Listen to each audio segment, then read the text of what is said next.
In today's video, I am going to teach you how to use Miro for game development. Miro is a visual collaboration tool that works like a digital corkboard. For game development, it is especially useful for organizing ideas in one place, mapping systems, and keeping the team aligned.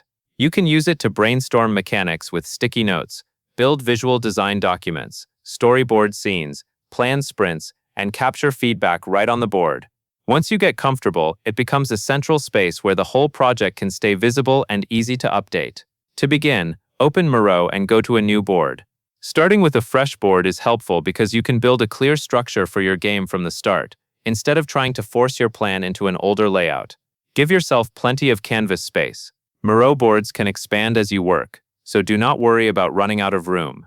Next, click on the Highlight tool. Highlighting is a simple way to call attention to important information on a busy board. In game development boards, this can be useful for marking core pillars, key risks, must-have features, or anything your team needs to notice quickly during reviews. After selecting Highlight, type directly into the highlighted area.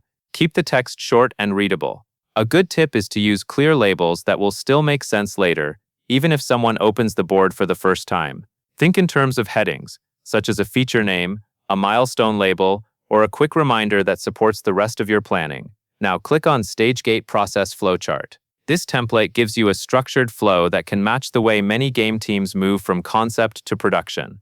It helps you visualize phases, decision points, and what needs to be approved before moving forward. Using a flowchart like this can reduce confusion, because everyone can see where the project is, what comes next, and what is blocking progress. Click on Stage Gate Process Flowchart again to confirm it is selected and ready to use on your board. Once it is on the canvas, you can position it where it fits best with your layout and treat it as the backbone of your planning space. From there, it is easy to surround it with supporting notes, references, and additional frames as your design evolves. That covers everything you need to know.